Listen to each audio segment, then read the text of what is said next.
فرش التراب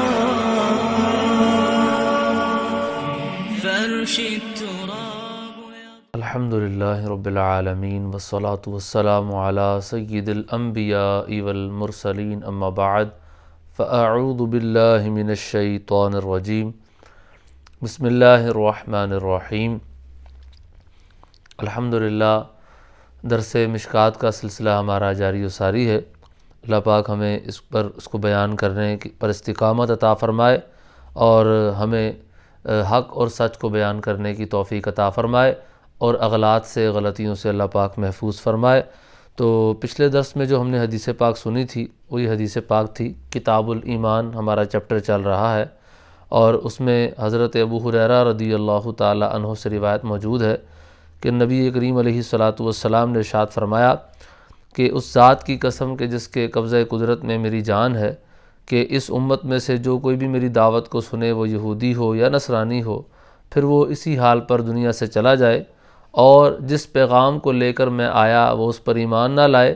تو ایسا شخص جہنمی ہوگا۔ اس پر ہماری گفتگو ہوئی تھی۔ آج جو حدیث پاک بیان کی جائے گی یہ حضرت سیدنا ابو موسیٰ اشعری رضی اللہ تعالی عنہ سے مروی ہے۔ فرماتے ہیں قال رسول اللہ صلی اللہ تعالی علیہ وسلم ثلاثۃ لہم اجرانی رجل من اہل الکتاب آمن بنبیہ وآمن بمحمد صلی اللہ علیہ وسلم والعبد المملوک اذا ادى حق اللہ وحق موالیہ ورجل كانت عنده امة یطأها فأدبها فأحسن تأدیبها وعلمها فأحسن تعلیمها ثم اعتقها فتزوجها فله اجران۔ نبی کریم علیہ الصلاۃ ارشاد فرماتے ہیں کہ تین اشخاص ایسے ہوں گے کہ جن کو اللہ تبارک و تعالی دگنا اجر عطا فرمائے گا۔ وہ تین اشخاص کون سے ہیں کہ جن کو دگنا اجر ملے گا؟ ایک بندہ وہ بیان کیا کہ فرمایا کہ ایسا بندہ جو اہل کتاب میں سے ہو، رجل من اہل الکتاب آمن بنبیہ، جو اپنے نبی پر ایمان لایا، یہودی تھا، حضرت موسیٰ علیہ السلام پر اس نے ایمان لایا وہ، اور اگر عیسائی تھا تو حضرت عیسیٰ علیہ السلام پر وہ ایمان لایا۔ تو اس کے بعد جب اس کو میری دعوت پہنچی تو وآمن بمحمد صلی اللہ علیہ وسلم، تو نبی پاک صلی اللہ تعالی علیہ وسلم ارشاد فرماتے ہیں کہ پھر وہ مجھ پر بھی ایمان لایا۔ اب چونکہ جب اس سے پرانے دین کی دعوت پہنچی تو اس دین کو بھی اس نے قبول کیا، اور جب اس کو دین اسلام اور نبی پاک علیہ السلام کی دعوت پہنچی تو اس نے اس دعوت کو بھی قبول کیا۔ تو ایسا شخص کہ جو اپنے دین پر بھی، پچھلے دین پر بھی، پچھلے نبی کا جو دین تھا اس پر بھی ایمان لایا اور بعد میں میرے دین پر بھی ایمان لایا، تو ایسے شخص کو دگنا اجر عطا کیا جائے گا۔ دوسرا شخص وہ ہے، فرمایا کہ وہ غلام، کہ جو کسی کا غلام ہو، کسی کی ملکیت میں ہو۔ غلاموں کا اور لونڈیوں کا دور فی الوقت تو نہیں ہے، لیکن نبی کریم علیہ السلام کے دور میں غلام اور لونڈی ہوا کرتے تھے۔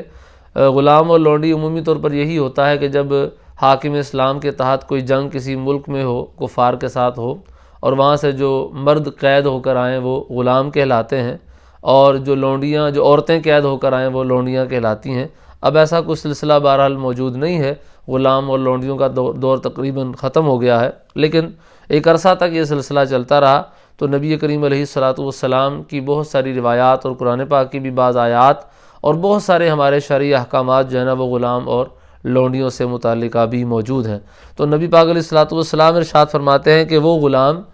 کہ جو کسی کا مملوک ہو، کسی کے ماتحت ہو، اذا ادى حق اللہ وحق موالیہ، جب وہ اللہ تعالیٰ کا حق بھی ادا کرے اور اپنے مولاؤں کا حق بھی ادا کرے، اپنے آقاؤں کا بھی حق ادا کرے، مطلب اگر وہ بہت ساروں کا مشترکہ غلام ہے تو ان سب کا حق ادا کرے، یا بہرحال درجہ بدرجہ مختلف خرید و فروخت کی وجہ سے وہ مختلف آقاؤں کے پاس جاتا رہا، تو ان کا حق بھی اس نے ادا کیا، ان کے ساتھ بھی خیانت نہیں کی، اور مسلمان اگر وہ تھا تو اللہ تبارک و تعالیٰ کا حق بھی اس نے ادا کیا۔ تو جو اللہ کا حق بھی ادا کرے اور اپنے آقا کا حق بھی ادا کرے تو نبی پاک علیہ السلام ارشاد فرماتے ہیں کہ ایسے غلام کو دگنا اجر عطا کیا جائے گا۔ تیسرا شخص جس کے بارے میں نبی پاک علیہ السلام فرماتے ہیں وَرَجُلٌ كَانَتْ عِنْدَهُ أَمَةٌ، کہ وہ شخص کے جس کے پاس کوئی لونڈی ہو، یطأها، وہ اس سے صحبت کر سکتا ہو یا کرتا ہو، دونوں معنی اس کے بیان کیے گئے ہیں۔ فَأَدَّبَهَا فَأَحْسَنَ تَعْدِيبَهَا، تو وہ اس لونڈی کو ادب سکھائے اور اچھا ادب سکھائے۔ وَعَلَّمَهَا فَأَحْسَنَ تَعْلِيمَهَا، اس کو تعلیم دے، دینی دنیاوی علوم کی اس کو تعلیم دے تو اچھی تعلیم دے، اٹھنا بیٹھنا کھانا پینا چلنا پھرنا سکھائے، اور اسی طرح مختلف تعلیم کے زیور سے بھی وہ مختلف علوم کی تعلیم کے زیور سے بھی اس کو آراستہ کرے۔ تو جو یوں کرے گا ثم اعتقہا، پھر وہ اس کو آزاد کر دے، فتزوجہا، پھر اس کے ساتھ شادی کر لے۔ تو ایک تو یہ ہے کہ جب وہ اس کی لونڈی تھی تو اس کو اچھا ادب سکھایا، اس کے ساتھ اچھا برتاؤ رکھا اور اس کو تعلیم بھی دلوائی، پھر اس کو آزاد کیا۔ ایک تو آزاد کرنے کا اجر ہوگا، فتزوجہا، پھر اس کے ساتھ شادی کر لی۔ مطلب ہے کہ گویا کہ ایک اور اس کو عزت والا پہلو دیا کہ پہلے وہ اس کی لونڈی کے حیثیت سے رہی تھی، لونڈی کے وہ حقوق نہیں ہوتے جو بیوی کے حقوق ہوتے ہیں، بیوی کے حقوق لونڈی سے بدرجہ زیادہ ہیں، بلکہ لونڈی کے تو دیکھا جائے تو کوئی حقوق نہیں تھے، اتنے کو خاص حقوق مقرر نہیں کیے تھے، اللہ یہ کہ جو بنیادی حقوق ہیں جس طرح تعلیم دینا، ادب سکھانا، لیکن زوجہ کے بیوی کے بہت سارے حقوق اسلام نے بیان کیے ہیں۔ تو پہلے وہ لونڈی تھی تو ایک تو اس کو آزاد کیا، غلامی کی قید سے اس کو نکالا، اور ویسے نہیں نکالا، اس کو تعلیم بھی دی، اس کو ادب بھی سکھایا، اس کا خیال بھی رکھا، اور اس کے بعد اس کو شادی کر کے مزید عزت سے نوازا۔ تو فرمایا جو بندہ ایسا کرے گا اللہ تعالیٰ اس کو دگنا اجر عطا فرمائے گا۔ اب اس طرح کی جتنی بھی روایات ہیں، اب جیسے یہاں 3 اشخاص کا تذکرہ ہوا تو فرمایا کہ ان کو دگنا اجر عطا کیا جائے گا، تو اس کا مطلب یہ نہیں کہ صرف انہی کو عطا کیا جائے گا اور اس کے علاوہ اور کوئی ایسے لوگ نہیں ہیں جن کو دگنا اجر ملے گا۔ بعض اوقات نبی پاک علیہ الصلوۃ والسلام کی بہت ساری جو روایات ہیں وہ خاص موقع اور محل سے متعلقہ ہوتی ہیں، اس موقع اور محل کے مناسبت سے نبی پاک علیہ الصلوۃ والسلام جو ہے نا وہ گفتگو فرماتے ہیں۔ تو جس موقع پر یہ گفتگو فرمائی ہوگی تو اس وقت چونکہ ان 3 باتوں کی اہمیت کو پیش نظر رکھنا مقصود ہوگا اور ان 3 باتوں کی اہمیت کو بیان کرنا مقصود ہوگا، تو لہذا خاص طور پر نبی پاک علیہ الصلوۃ والسلام نے ان 3 باتوں کا ذکر فرمایا۔ اگلی حدیث پاک ہے جو کہ حضرت عبداللہ ابن عمر رضی اللہ تعالی عنہما ان سے مروی ہے۔ عبداللہ ابن عمر یہ حضرت عمر فاروق اعظم رضی اللہ تعالی عنہ کے شہزادے ہیں، اور ان کا شمار بھی علماء صحابہ کرام علیہم رضوان میں ہوتا ہے، یعنی وہ صحابہ کہ جو علم میں صحابہ میں ممتاز تھے، جس طرح کہ ہمارے ہاں بھی لوگ مسلمان تو سارے ہی ہیں لیکن ان میں علماء کئی کہلاتے ہیں، پیران اعظام کہلاتے ہیں، پھر مفتیان کرام کہلاتے ہیں، تو ان کا شمار بھی مفتیان کرام جو صحابہ تھے ان میں ہوتا تھا۔ تو ان سے حدیث پاک روایت فرماتے ہیں کہ نبی کریم علیہ الصلوۃ والسلام نے ارشاد فرمایا، امرت ان اقاتل الناس حتی یشہدوا اللہ الہ الا اللہ وان محمد رسول اللہ صلی اللہ علیہ وسلم ویقیموا الصلاۃ ویؤتوا الزکاۃ فاذا فعلوا ذلك عصموا منی دماءهم واموالهم الا بحق الاسلام وحسابهم علی اللہ۔ فرمایا کہ نبی پاک علیہ الصلوۃ والسلام ارشاد فرماتے ہیں کہ مجھے حکم دیا گیا ہے کہ میں لوگوں سے اس وقت تک جہاد کروں حتیٰ کہ وہ اس بات کی گواہی دیں کہ بے شک اللہ کے سوا کوئی معبود نہیں اور نبی کریم علیہ الصلوۃ والسلام اللہ تبارک و تعالیٰ کے رسول ہیں، اور وہ نماز کو قائم کریں اور زکوٰۃ کی ادائیگی کریں۔ جب وہ ایسا کر لیں گے تو مجھ سے اپنے اموال کو، اپنے مالوں کو، اپنی دولت کو محفوظ کر لیں گے، اپنے خونوں کو محفوظ کر لیں گے۔ ہاں، اسلام کا حق جو ہے وہ باقی رہے گا، اور بہرحال نتیجتاً ان کا حساب اللہ کے ذمہ کرم پر ہے۔ اب اس حدیث پاک کا ترجمہ بھی آپ کے گوش گزار کیا، مفہوم پیش کرنے کی کوشش کرتا ہوں کہ نبی پاک علیہ الصلوۃ والسلام فرماتے ہیں کہ مجھے اللہ تعالیٰ کی طرف سے اس وقت تک جہاد کرنے کا حکم دیا گیا حتیٰ کہ وہ اس بات کی گواہی دیں کہ اللہ تبارک و تعالیٰ کے سوا کوئی معبود نہیں ہے، اور بے شک نبی پاک علیہ الصلوۃ والسلام اللہ تعالیٰ کے رسول ہیں، اور نماز کو قائم رکھیں اور زکوٰۃ دیں۔ مطلب جس طرح شہادت دینا اور اللہ پاک کی وحدانیت اور نبی پاک علیہ الصلوۃ والسلام کی رسالت کی گواہی دینا یہ ایمان کی بنیاد ہے۔ اس حدیث سے یہ بھی اشارہ ملتا ہے کہ نماز قائم کرنا اور زکوٰۃ کی ادائیگی کرنا یہ بھی جو ہے وہ دین اسلام کی بنیادوں میں ان کا شمار ہوتا ہے، یہاں تک کہ اگر کوئی نماز نہیں پڑھے گا یا زکوٰۃ نہیں دے گا تو بہت سارے صحابہ کرام علیہم رضوان کا یہ موقف تھا کہ جو بندہ تارک نماز ہے، نماز نہیں پڑھتا، وہ دائرہ اسلام سے خارج ہے اور کافر ہے۔ تو یہ حدیث پاک بھی ایک مخصوص محمل کے تحت ہی بیان کی گئی ہے کہ ورنہ بہت سارے لوگ ایسے ہیں، جیسے کوئی ذمی ہوتا ہے، وہ کلمہ شہادت کی گواہی تو نہیں دیتا، اور اسی طرح نماز بھی وہ نہیں پڑھتا، زکوٰۃ بھی نہیں دیتا۔ ذمی اس کافر کو کہتے ہیں کہ جو حکومت اسلامیہ کے تحت رہے اور اپنے رہنے کا ٹیکس ادا کرے۔ تو جو حکومت اسلامیہ ہوتی ہے وہ اس کے خون کی، اس کے مال کی اسی طرح جو ہے وہ محافظ ہوتی ہے، جس طرح کہ ایک مسلمان کی وہ محافظ ہوتی ہے۔ تو ایسے شخص کو، ایسے کافر کو ذمی کہا جاتا ہے۔ اب اس پر نماز روزہ کرنا یہ ضروری تو نہیں ہوتا، گواہی دینا بھی ضروری نہیں ہے، اور وہ اس کا خون بھی محفوظ ہے، اس کا مال بھی محفوظ ہے۔ تو یہ حدیث پاک بھی ایک خاص محمل کے تحت ہے کہ وہ کافر کہ جو مسلمانوں جو کہ اسلامی حکومت کے تحت نہیں رہتے اور ٹیکس بھی ادا نہیں کرتے اور اسلام کے خلاف بھی ہیں، حربی کافر وہ کہلاتے ہیں۔ حربی کافر وہ ہوتا ہے وہی کہ جو اسلامی حکومت کے تحت رہ کر ٹیکس ادا نہ کرے۔ تو ایسا کوئی کافر ہے تو نبی پاک علیہ السلام فرماتے ہیں کہ ایسے کفار کے ساتھ مجھے جہاد کرنے کا حکم دیا گیا ہے، یہاں تک کہ وہ کلمہ اسلام پڑھ کے داخل اسلام ہو جائیں، اور یا اسلام کے دامن میں آ جائیں، یا وہی دوسرا مفہوم بھی ہے کہ جس کا خاص اس حدیث میں تذکرہ موجود نہیں، یا وہ پھر ذمی کی کیفیت اختیار کر لیں کہ وہ حکومت اسلامیہ میں رہیں اور آ کر اپنا جو ہے وہ ٹیکس ادا کریں، تو ان کا مال اور ان کی جان بھی محفوظ ہو جائے گی۔ تو لیکن اس حدیث پاک میں خاص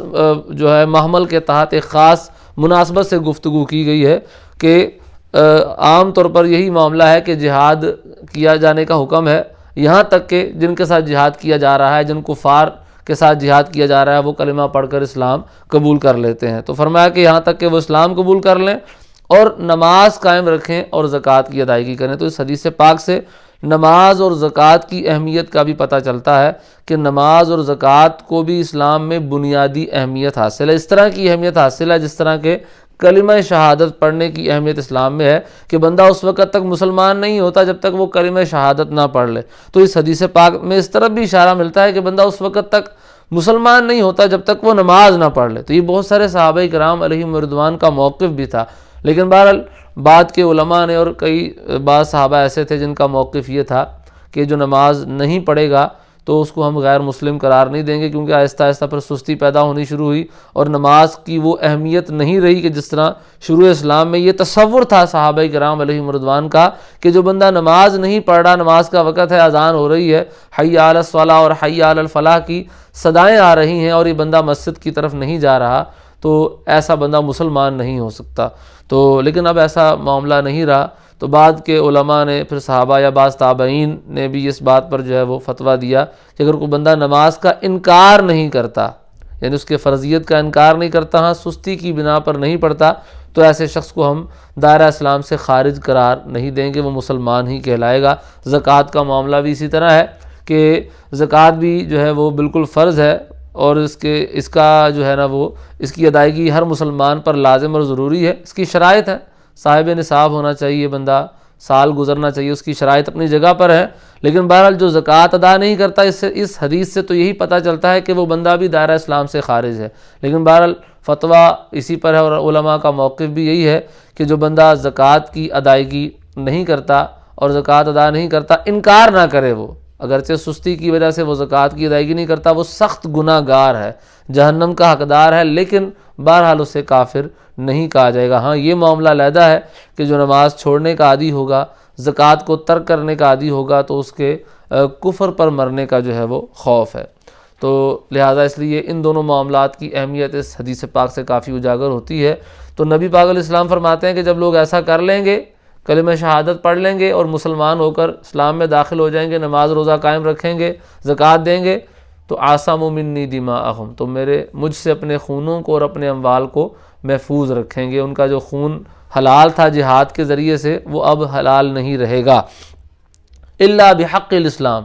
مگر اسلام کا حق باقی ہے۔ اسلام کے حق سے مراد کیا ہے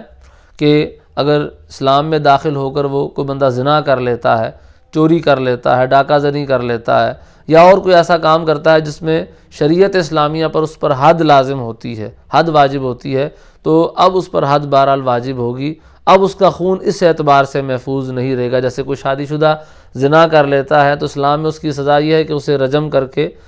مار دیا جائے۔ اب اس کا خون حلال ہے اس اعتبار سے کہ اس نے زنا کیا اور وہ شادی شدہ تھا، تو شادی شدہ اگر زنا کرتا ہے تو اس کا خون پھر حلال ہے، حالانکہ نبی پاک علیہ الصلوۃ والسلام کے ارشاد فرما رہے ہیں کہ مجھ سے خون اور اموال کو محفوظ کر لیا مگر اسلام کا حق باقی ہے۔ تو اسلام کے حق سے کیا مراد ہوئی؟